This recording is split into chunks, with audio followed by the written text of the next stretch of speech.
Patay naman ang isang tricycle driver sa Caloocan City matapos barilin ng mga lalaking nakamotorsiklo.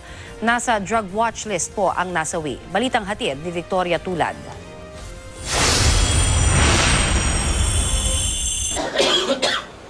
Pasado alas 10 kagabi nang makuna ng CCTV ang 5 nakasakay sa 3 motorsiklo at tumigil sa pila ng mga tricycle sa 8th Avenue ng Barangay 56, Caloocan. Agad bumaba ang 5 nakasakay at lumapit sa isang tricycle na natatakpan ng tolda kaya hindi na nakuna ng CCTV ang susunod na tagpo. Walang ano-ano yung nagtakbuhan ng mga tricycle driver sa pila. Nagpaputok na pala ang mga riding in tandem. Ilang segundo pang nagtagal sa loob ng tolda ang mga suspect bago muling sumakay sa motorsiklo at nagmamadaling naghiwa-hiwalay palayo. Samantala, naiwang nakabulagta at duguan sa loob ng pinapasada nitong tricycle ang driver na si Julius Hidalgo.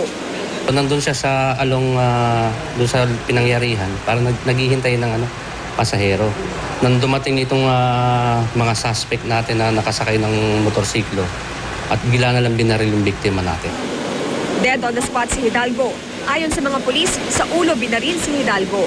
2 basyon ng kalibre 45 ang nakuha sa crime scene. Hindi nakilala yung mga suspect kasi mga naka-helmet lahat eh. Tumangging humarap sa kamera ang mga kaanak ni Hidalgo.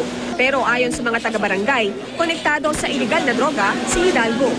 Ayon sa salita ng asawa, inuutusan lang daw na bumili ng drugs. Parang siguro runner, gano'n. Hindi na sinabi kung sino yung mga nag-uutos eh. Nakuha mula sa shorts ni Hidalgo ang 3 sachet ng hinihinalang shabu na nakalagay sa isang pouch. May mga drug paraphernalia rin. Patuloy pang inaalam ng pulisya ang pagkakakilanlan ng mga suspect. Victoria Tulad, GMA News.